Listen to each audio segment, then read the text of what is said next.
우리의 창조주 되시는 하나님, 우리를 이끄시는 주님께서 그 은혜로 계절을 바꾸고 다시 한번 주님께로 나아가게 합니다. 그러나 우리 곁에 짙은 연기, 어둠이 가득한 것을 봅니다. 산불로 불타버린 집과 교회들, 지진으로 가족들과 터전을 잃어버린 영혼들, 여전히 분열된 세상의 소리와 하나님의 말씀이 아닌 자신의 목소리를 내고 있는 교회들, 그 위에 주님이 긍휼이 필요합니다. 주여 오시옵소서. 이 시간 우리는 오시는 주님 앞에 나아갑니다. 주님이 아니면 우리는 붙잡을 것이 없습니다. 주님이 아니면 회복시키실 분이 없습니다. 그렇기에 이 시간 주님을 올바로 바라보고 예배하게 하소서. 예배를 통해 주님을 만나게 하시고 우리의 삶이 말씀을 살아내어 예배를 완성하게 하소서. 이 땅을 살아갈 주님의 백성들에게 주여 생명을 주시옵소서. 이 예배가 주님 기뻐하시는 예배 되게 하여 주시옵소서. 예수 그리스도의 이름으로 기도합니다. 아멘. 오늘 우리에게 주시는 하나님의 말씀은 사무엘상 2장 12절에서 17절의 말씀과 로마서 12장 1절의 말씀입니다. 저와 여러분이 번갈아 가면서 교독하시면 좋겠는데요. 함께 읽겠습니다. 엘리의 아들들은 행실이 나빠 여호와를 알지 못하더라. 그 제사장들이 백성에게 행하는 관습은 이러하니 곧 어떤 사람이 제사를 드리고 그 고기를 삶을 때에 제사장의 사환이 손에 3살 갈고리를 가지고 와서 그것으로 냄비에나 솥에나 큰 솥에나 가마에 찔러 넣어 갈고리에 걸려 나오는 것은 제사장이 자기 것으로 가지되 실로에서 그곳에 온 모든 이스라엘 사람에게 이같이 할 뿐 아니라 기름을 태우기 전에도 제사장의 사환이 와서 제사 드리는 사람에게 이르기를 제사장에게 구워드릴 고기를 내라. 그가 내게 삶은 고기를 원하지 아니하고 날 것을 원하신다 하다가 그 사람이 이르기를 반드시 먼저 기름을 태운 후에 내 마음에 원하는 대로 가지라 하면 그가 말하기를 아니라 지금 내게 내라. 그렇지 아니하면 내가 억지로 빼앗으리라 하였으니 이 소년들의 죄가 여호와 앞에 심히 크면 그들이 여호와의 제사를 멸시함이었더라. 함께 읽습니다. 그러므로 형제들아 내가 하나님의 모든 자비하심으로 너희를 권하노니 너희 몸을 하나님이 기뻐하시는 거룩한 산 제물로 드리라. 이는 너희가 드릴 영적 예배니라. 아멘. 오늘도 주님의 은혜로 예배 자리에 오신 여러분들을 환영하고 축복합니다. 아직은 일교차가 있고 저녁에는 비 소식이 있고 여러 가지로 어려움이 있지만 그럼에도 불구하고 하나님께서 우리에게 드디어 봄을 허락하신다라는 생각이 듭니다. 비가 온다는 소식도 무척이나 또 반갑습니다. 앞으로의 계절들이 비록 봄과 가을이 조금은 짧게 느껴지겠지만 그래도 사계절의 길이가 각각 다를지언정 봄과 여름과 가을과 겨울이 있다는 사실은 여전히 유효한 것 같습니다. 교회의 시간도 마찬가지입니다. 우리는 매해 계속해서 똑같은 절기들을 반복해서 보내곤 합니다. 사순절을 보내고 부활절을 맞이하고 그리고 일상을 지내다가 대림절을 맞이하고 성탄절을 맞이합니다. 하나님께서 허락하신 교회의 시간은 매년 돌아가면서 반복됩니다. 때로는 지겹기도 하고 익숙하기도 합니다. 제가 아직 담임 목사님에게 여쭤보지는 못했지만 부활절 설교를 30년 넘게 하다 보면은 어떤 생각이 들지 어떤 말씀을 전할지 한번 여쭈어보고 싶을 때도 있습니다. 그래서 매번 사순절이 다가오고 또 부활절이 다가올 때마다 우리는 계속해서 반복해서 어떤 똑같은 이야기를 듣지 않는가라는 생각을 하게 됩니다. 마치 이런 마음을 갖게 됩니다. 그림 하나를 보여드릴 텐데요. 제자리를 뱅뱅 도는 듯한 느낌이 있습니다. 교회의 시간은 마치 제자리에서 뱅뱅 돌기만 하고 있다라는 생각이 들 때가 있습니다. 그러나 제가 배우고 학교에서 배웠던 신학에서는 교회의 시간이 제자리를 쳇바퀴 돌듯이 돌기 위해서 돌고 있다라고 이야기하고 있지는 않습니다. 우리가 실제로 제대로 된 시간을 맞이한다면 우리는 이 도는 모습을 어떻게 바꾸게 되냐 하면은 그림 하나를 보여드릴 건데요. 바로 상승하는 나선으로 그림을 그릴 수가 있게 됩니다. 그리스도인의 삶이 계속해서 교회의 시간을 지나고 또 지나고 똑같은 원을 반복하는 것처럼 보일지라도 실제로는 하나님에게로 가까이 나아가는 상승하는 나선이다 라는 것이 오늘 우리에게 주시는 이 사순절의 시간과 우리에게 다가올 부활절의 신비와 그리고 성령님께서 오시는 것과 예수님께서 오시는 것, 그 모든 것이 바로 이 상승하는 나선에 있다라고 말씀을 드릴 수가 있게 됩니다. 그러나 여기서 올라가는 것과 올라가지 못하는 경우가 매번 생기게 됩니다. 저는 그래서 여러분에게 오늘 어떤 말씀을 전해주고 싶은가 하면은 이 나선에, 상승하는 이 나선에 제대로 올라가는 방법, 그 비법을 알려드리려고 합니다. 그 방법이 무엇일까요? 그 방법은 바로 오늘 이제 계속해서 찬양도 드렸고 말씀도 보았겠지만 그 방법은 이미 여러분들은 알고 계실 것입니다. 그 방법은 바로 예배입니다. 우리의 그 절기들과 우리의 그 시간들은 예배를 중심으로 해서 계속해서 원을 돌고 올라가게 되어 있습니다. 예배를 똑바로 드리고 예배를 함께 할 때에 우리는 이 상승하는 나선의 그 길 가운데서 그리스도에게로 더욱더 가까이 나아가게 될 수 있다라고 말씀을 드릴 수가 있게 됩니다. 이 원은 신학적인 용어로는 예전이라고 부르는 예배와 성례들, 예배 활동들, 교회 활동들을 통해서 계속해서 올라가게 됩니다. 예배가 우리의 삶이 제자리에서 빙빙 도는 것이 아니라는 것을 가르쳐주는 표지이기도 하고 또 올라가는 변화를 만들어주게 되는 것입니다. 아마도 설교는 제가 드릴 수 있는 말씀은 여기서 맺음을 지어도 크게 다르지 않겠다라는 말씀을 드릴 수가 있습니다. 하지만 오늘은 이제 홈리와 비느하스에 대한 이야기를 자세히 말씀을 드리는 것으로 예배에 대해서 우리가 깊게 더 알아가고 어떤 예배의 자세가 하나님에게 올바른 예배인지를 한번 알아보려고 합니다. 홈리와 비느하스를 요약하는 성경의 한마디는 오늘 말씀 본문 12절에 있습니다. 그 말씀을 읽어드립니다. 엘리의 아들들은 행실이 나빠 여호와를 알지 못하더라. 엘리의 아들들은 행실이 나빠 여호와를 알지 못하더라. 엘리의 아들들이 행실이 나빠서 여호와를 알지 못하더라라는 이 번역에 어떤 번역에는 불량배라는 표현이 있습니다.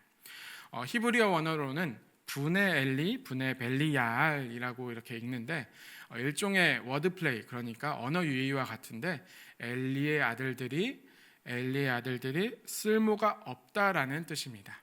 엘리의 아들들이 쓸모없는 아들들이라는 뜻입니다.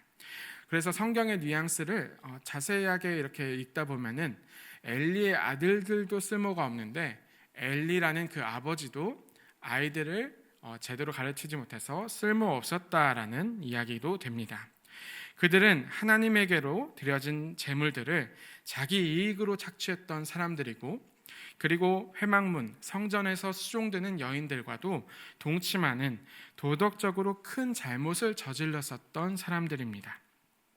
그들의 악행에 대해서는 사실상 어떤 변호가 통하지 않는다라고 말씀을 드릴 수가 있게 됩니다. 그들은 하나님을 예배하는 제사장으로서 그리고 아직 사사시대였던 이스라엘 공동체를 다스리던 그 리더로서의 모습을 전혀 보여주지 못했고 악행을 저질렀었던 형제입니다. 그런 못난 형제들이 어떤 죄를 지었었는지 오늘 두 가지로 요약을 해볼 수가 있습니다. 첫 번째, 홈리와 비느하스의 악행은 하나님을 경외하지 않은 예배를 드렸다라는 것입니다.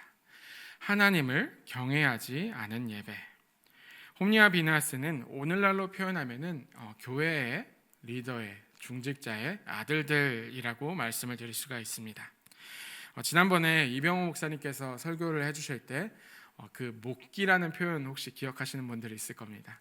어떤 비하의 표현으로 쓰게 되었는데 이와 반대되는 지점의 하나의 표현이 있습니다. 흔히 이제 신학교에서 저희와 같은 사람들이 이제 지칭하는 표현 중에 하나는 목수저라는 표현이 있습니다. 목수저라는 표현이 어디에서 왔냐면 금수저, 은수저 하듯이 목사의 아들 중에 어떤 좀 대단한 유력한 목사의 아들을 가리켜서 목수저라는 그 용어를 한 번씩 쓰게 됩니다.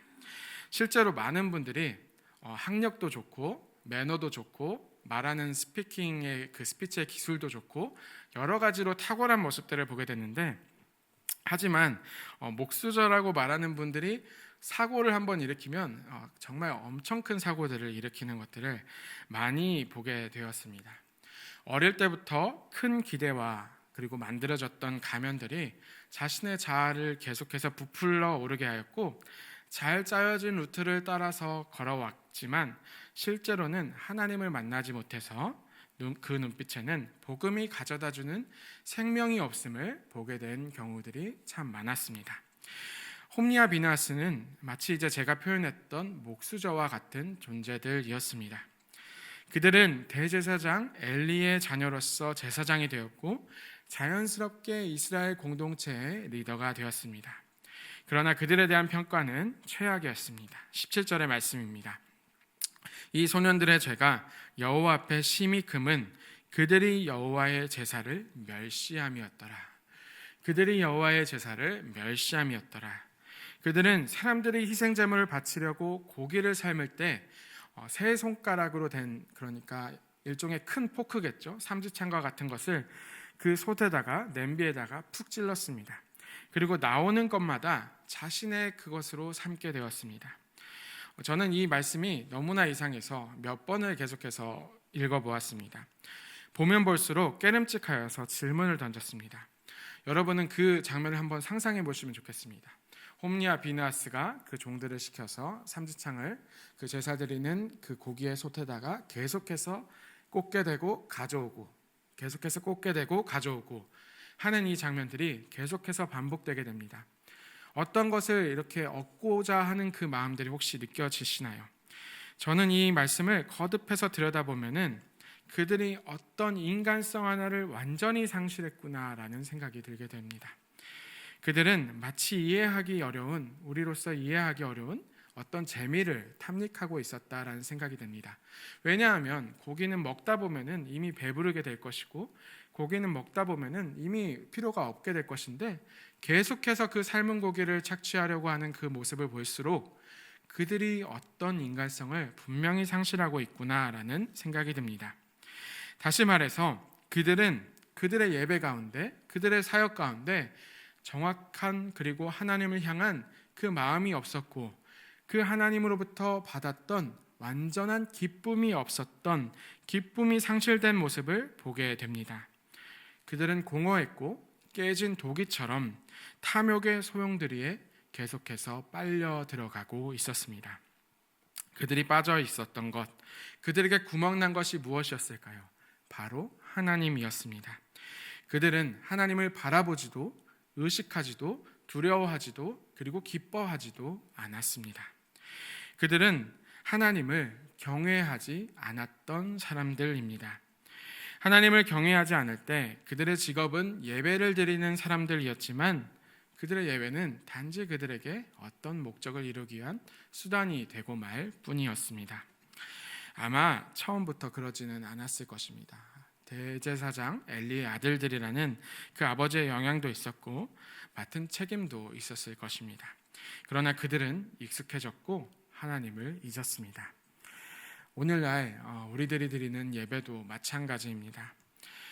여러 교회들이 각각의 양식과 형식들을 갖추고 있습니다. 그러나 실제로 그곳에 앉아있는 많은 사람들은 이미 어떤 그것에 길들여져 있고 익숙해져 있는 상태입니다. 분위기는 친숙하고 그저 좋고 그저 편안하고 익숙합니다. 물론 예배를 안 드리기에는 찝찝하기 때문에 우리는 관성적으로 이 예배 자리에 나오게 됩니다.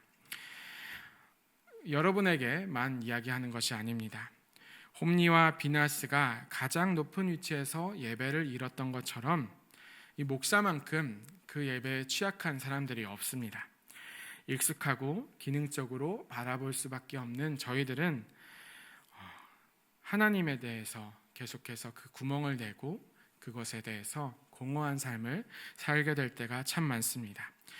하나님을 경외하지 않고 바라보지도 않고 의식하지도 않고 두려워하지도 않는 예배를 드리고 있는 것은 아닌가라는 반성을 저에게 하게 됩니다. 오늘날 교회에서 우리는 예배를 하나의 공연처럼 소비하는 시대에 살고 있습니다. 설교는 마치 이제 테드 강연과 같고 찬양은 콘서트처럼 느껴질 때가 있습니다. 형식 자체가 나쁜 것이 아닙니다. 우리가 하나님을 경외하지 않을 때 예배는 그저 감상이 되고 맙니다. 예배는 하나님 앞에 드리는 것이지 인간 중심의 경험이 되어서는 안 됩니다. 경외라는 단어를 한자로 풀면은 공경할 경외, 두려워할 외를 붙이게 되지만 이 한자만으로는 그 온전한 의미를 담아내기가 어렵습니다.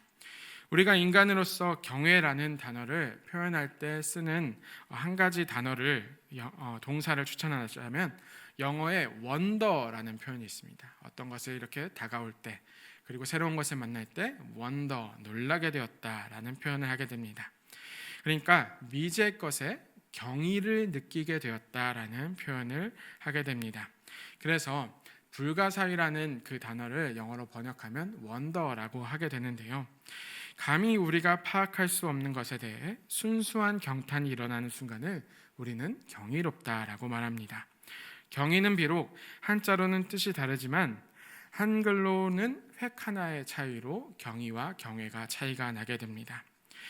유대인 학자 아브라함 헤셸이라는 학자가 있습니다. 제가 좋아하는 학자인데요.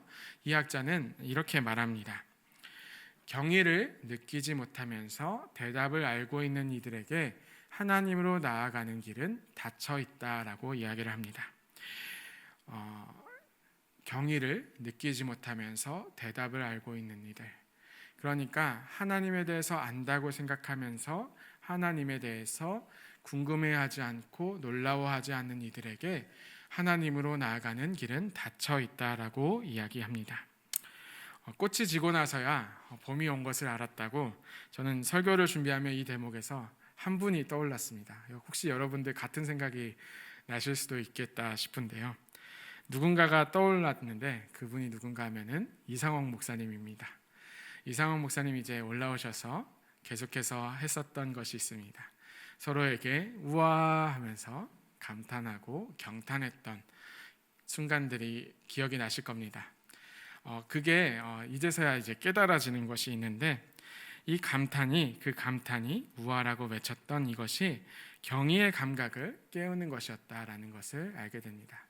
그래서 서로가 서로를 향해서 우아를 외칠 때 하나님을 향해서도 우아라고 말할 수 있게 되는데요. 여기서 이제 여러분들이 표정이 아니다라고 이야기를 하지만 저는 한번 이렇게 하고 넘어가면 좋겠습니다. 우리의 경의의 감각을 일으키기 위해서 제가 어렵지만 여러분 서로를 바라보면서 한번 이렇게 하면 좋겠습니다. 우와, 우와, 네. 이하까지는 못하겠네요. 네. 이렇게 우리에게 필요한 것이 한 감각이 있다면 바로 경의의 감각입니다.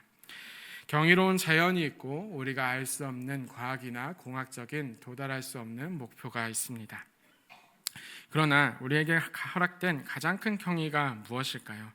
하나님과 우리의 차이를 근본적으로 알 수 있게 해주는 그 경의의 순간을 얼마 전에 저는 목격을 하였습니다. 이번 주일 주보를 작성하면서 사교구에서 몇 가지 소식을 전해 주셨는데요. 거기에는 출산하는 가정이 있었고 그리고 장례를 치른 가정이 있었습니다. 눈여겨보신 분들은 알겠지만 같은 날에 그 일들이 벌어졌었습니다. 제가 목사님에게 이렇게 말했습니다. 사교구에는 삶과 죽음이 있네요 라고 말씀을 드렸습니다. 주보의 글자로는 엔터 하나의 차이였지만 그러나 거기에서 인생을 볼 수가 있었습니다. 하나님 앞에서는 그 인생이 한 칸에 지나지 않을 수 있겠구나라는 마음이 들었습니다. 생명의 시작과 끝을 주관하시는 하나님을 목격할 수 있었던 장면입니다. 유한한 삶을 우리는 인식할 때에 무한하신 하나님을 경이롭게 바라볼 수 있게 됩니다. 그럴수록 우리는 필멸하는 존재에서 이 확실한 끝을 반드시 극복시켜 주신다는 하나님의 구원 계획에 놀라운 구원을 접하면서 그 경의를 느끼게 됩니다. 그리고 그 경외를 느낄 때 우리는 비로소 하나님을 경외할 수 있게 됩니다. 홈리와 비나하스는 무한하신 하나님을 인식하지 못했습니다. 하나님을 알지 못했습니다. 그래서 유한한 배부르면 더 먹을 수 없었던 고기에 집착하였고 인간의 유한성에 갇혀서 예배에 큰 기쁨을 느끼지 못했습니다. 성경에는 홈리와 비나하스와 같은 예배의 의무를 지닌 사람들이 나오는데요. 시편 84편 1절의 말씀입니다. 만군의 여호와여 주의 장막이 어찌 그리 사랑스러운지요. 이 시편은 이 똑같은 의무를 가지고 있었던 고라 자손에 의해서 쓰여진 시입니다. 이들은 그 누구보다도 예배와 찬양을 사모했던 레위 지파의 후손이었습니다. 그들은 레위 지파였기 때문에 하나님의 예배를 돕고 드려야 하는 의무를 지닌 사람들이었습니다. 태어날 때부터 예배에 대한 의무를 지닌 사람들이었습니다. 그런데 이 하나님을 경이롭게 바라보고 느낄 때 비로소 이들이 하나님을 경외하는 마음으로 참된 기쁨을 누리고 있다는 것을 바라보게 됩니다. 웨스터민스터 교리문답에는 인간을 지으신 하나님의 목적 가운데 창조 목적을 이렇게 이야기합니다. 하나님을 영화롭게 하고 그분을 영원히 즐거워하는 것이라고 말합니다. 하나님을 영화롭게 하고 그분을 영원히 즐거워하는 것. 우리에게 하나님을 예배하는 것은 의무입니다. 홈리와 비나하스와 마찬가지입니다. 그런데 하나님을 경외하는 삶을 살 때 이 의무가 그 어떤 것에도 비교할 수 없는 기쁨이 됩니다. 사랑하는 여러분, 이것을 누리는 저와 여러분이 되시면 좋겠습니다. 홈리와 비나하스의 두 번째 악행은 무엇일까요? 두 번째 악행은 이웃을 향하지 않는 예배를 드렸다라는 것입니다. 이웃을 향하지 않은 예배. 작년에 나왔던 베스트셀러 소설이 하나 있는데요. 클레어 키건의 이처럼 사소한 것들이라는 소설이 있습니다. 사진 하나 띄워주시면 좋겠는데요. 네. 클레어 키건의 이처럼 사소한 것들이라는 책이 나왔습니다. 이 책은 굉장히 선풍적인 인기를 끌어서 영화화되기도 했었는데요. 소설이 굉장히 길지 않습니다. 영화가 1시간 반인데 어쩌면 소설도 비슷한 시간에 읽을 수 있을 정도로 짧은 분량의 소설입니다. 1985년에 아일랜드를 배경으로 한 이 소설의 주인공은 빌 펄롱이라는 인물입니다. 그는 석탄과 장작을 배달하고 있는 아일랜드의 평범한 가장이었습니다.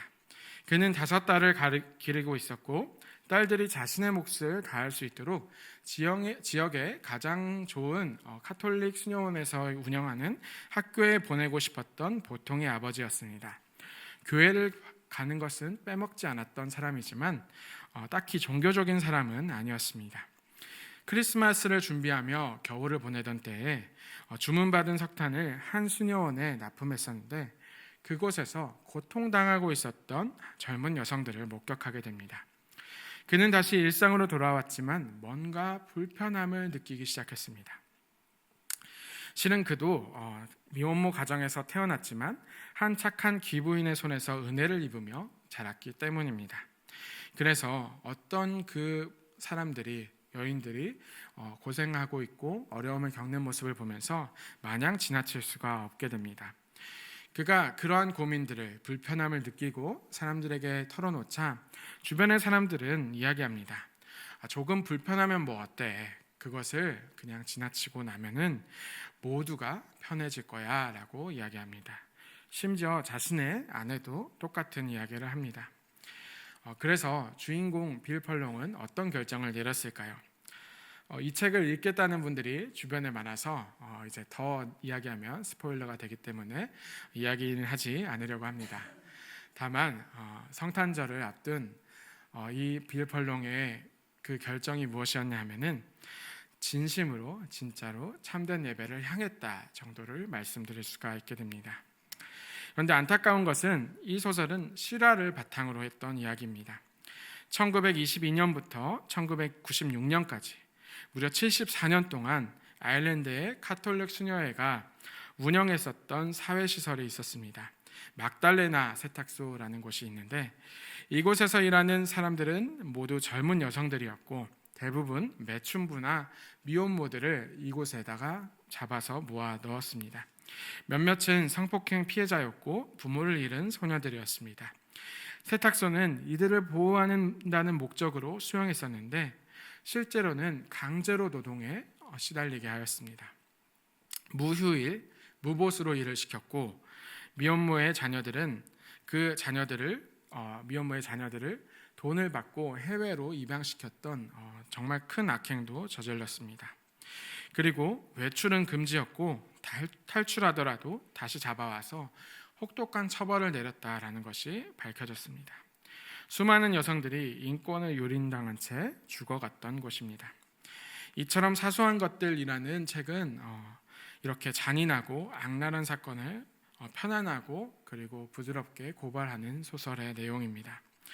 홈리와 비나스는 그 탐욕의 종교시설과 어쩌면 동일하고 비슷한 악랄함을 가지고 있었습니다. 율법에서 하나님께 드려지는 제물의 일부는 제사장, 나머지는 그 가족과 레위인, 그리고 고아와 그리고 과부들에게 나눠야 될 책임들이 있었습니다. 그런데 하나님께서 주시는 이 예배의 기쁨을 그들과 나누지 않고 홈리와 비나스는 그것을 모조리 자신의 것으로 만들었습니다. 그리고 그것을 모조리 자신의 욕심으로 채웠을 때 예배가 제대로 완성되지 않았던 것을 보게 됩니다. 게다가 15절, 16절에는 이렇게 기록이 되어 있습니다. 기름을 태우기 전에도 제사장의 사환이 와서 제사 드리는 사람에게 이르기를 제사장의 구워드릴 고기를 내라. 그가 내게 삶은 고기를 원하지 아니하고 날 것을 원하신다 하다가 그 사람이 이르기를 반드시 먼저 기름을 태운 후에 내 마음에 원하는 대로 가지라 하면 그가 말하기를 지금 내게 내라. 그렇지 아니하면 내가 억지로 빼앗으리라 하였으니 라고 기록이 되어 있습니다. 이 말씀이 어떤 말씀인가 하면은 밀가루의 기름과 유황을 가미해서 제단에 태우는 그 제사의 법이 소제입니다. 이 소제를 드리는 사람들이 어떤 사람들이었냐면 주로 가난한 농부들이었고 짐승을 키우지 못하는 사람들이었습니다. 극빈자들에게는 이 소제를 드림으로 속죄제가 허용이 되었습니다. 그런데 홈리와 비나스는 무엇을 했습니까? 아무것도 없어서 그 곡식을 태우러 온 사람들에게 고기를 내놓으라 라고 이야기를 하고 있는 겁니다. 고기를 내놓지 않으면 너희들의 제사를 받지 않겠다라고 이야기합니다.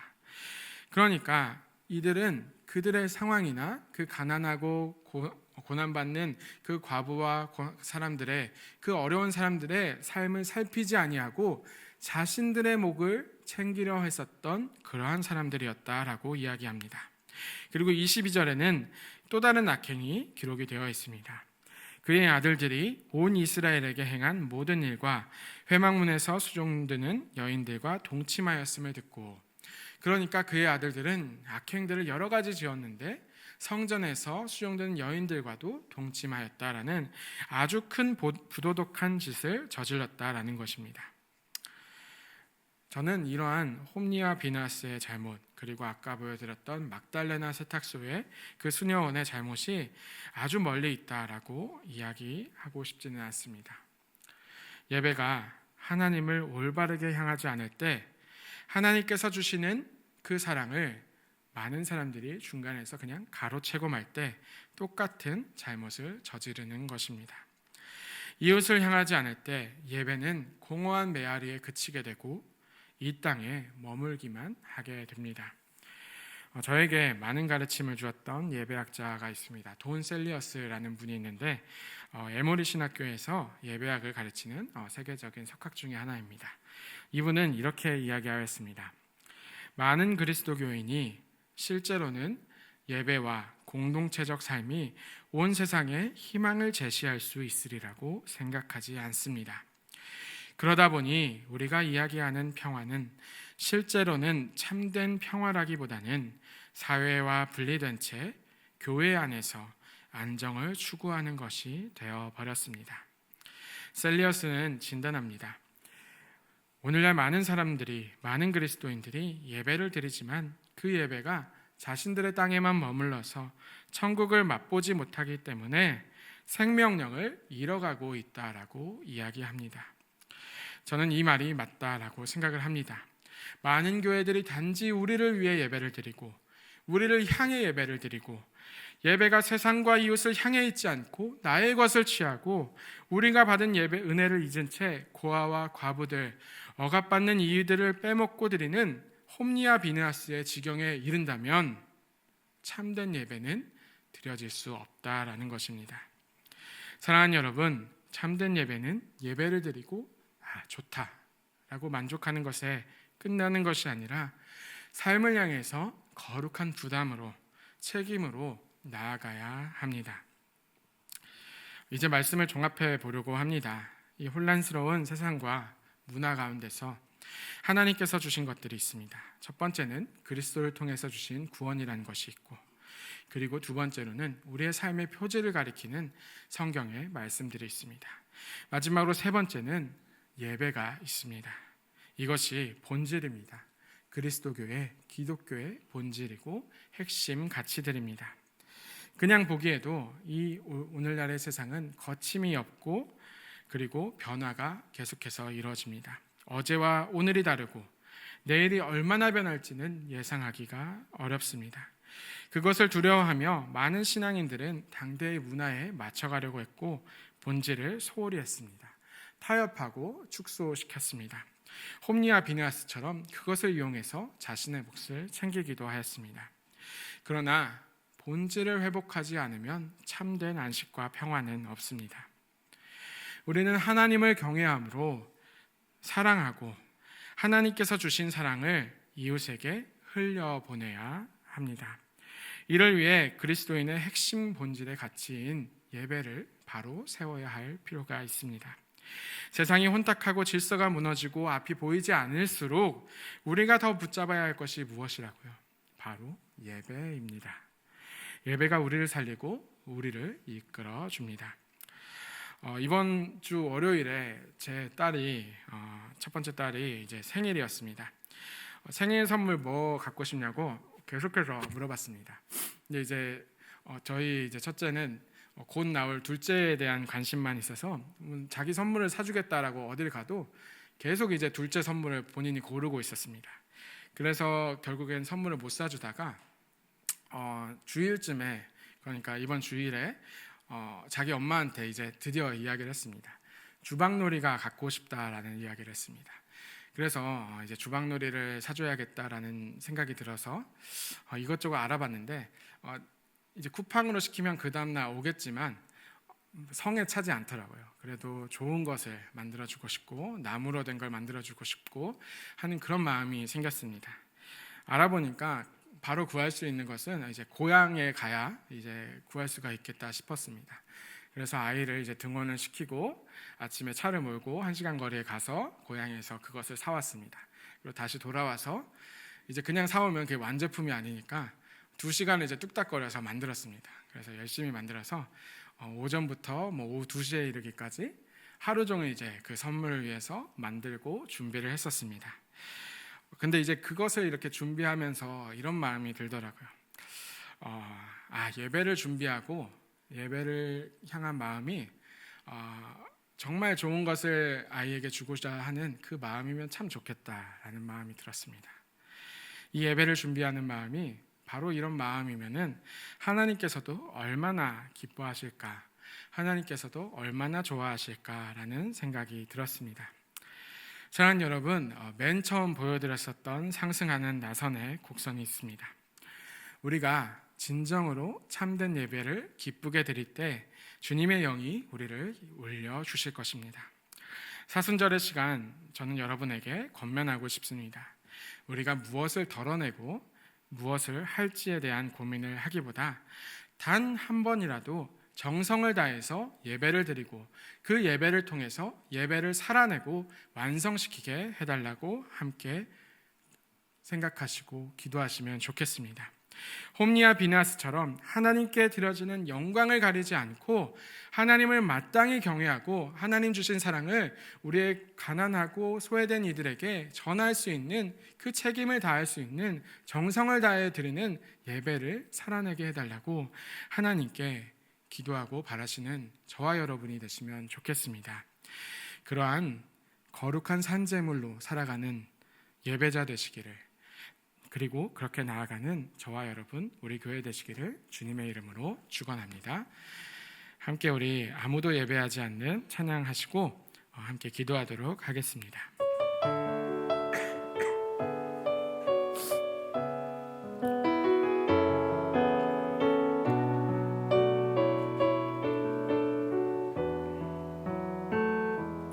아무도 예배하지 않는 그곳에서 주를 예배하리라.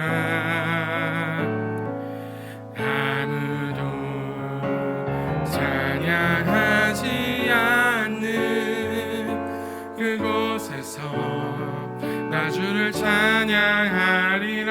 누구도 헌신하지 않는, 누구도 헌신하지 않는 그곳에서 주께 헌신하리라. 누구도 증거하지 않는 그곳에서 나 주를 증거하리라. 내가 밟는 모든 땅, 내가 밟는 모든 땅, 주를 예배하게 하소서. 주의 보혈로 덮어지게 하소서. 내가 선이고 주의 거룩한 곳 되게 하소서. 주의 향기로 물들이소서. 내가 밟는 모든 땅, 내가 밟는 모든 땅, 주를 예배하게 하소서. 주의 보혈로 덮어지게 하소서. 내가 선이고 주의 거룩한 곳 되게 하소서. 주의 향기로 물들이소서. 내가 밟는 모든 땅, 내가 밟는 모든 땅, 주를 예배하게 하소서. 주의 보혈로 덮어지게 하소서. 내가 선이고 주의 거룩한 곳 되게 하소서. 주의 향기로 물들이소서. 이 시간 함께 기도하면 좋겠습니다. 우리의 삶 속에 하나님의 경외하는 그 예배를 회복하게 하여 주시옵소서. 예배를 통해 희망을 발견하게 하여 주시옵소서.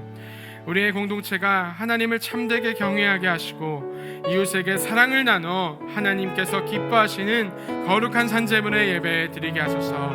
이 기도 제목을 가지고 함께 기도하며 나아가겠습니다. 기도하시겠습니다. 사랑의 하나님, 이 시간 기도하기를 원합니다. 주여, 우리가 하나님을 경외하지 않고 하나님을 경이롭게 생각하지 않고 하나님을 사랑하는 그 마음을 잃어가며 하나님을 경외롭게 바라보지 않는 그 예배를 잃어가고 있었습니다. 밑 빠진 독에 물을 붓듯이 하나님 공허한 곳에 계속해서 붙지 않는 그러한 예배 되지 않게 하여 주시옵소서. 홈리와 비나스가 지어질렀던 잘못처럼 하나님, 우리가 의미 없고 그리고 하나님을 향한 경외가 없는 그러한 예배를 드리지 않는지 하나님 다시 한번 반성하며 나아갑니다. 주여, 우리의 예배를 회복하게 하여 주시옵소서. 주여, 우리의 예배를 돌아보고 주님을 마땅히 섬기며 마땅히 바라볼 수 있는 그 예배를 바라보게 하여 주시옵소서.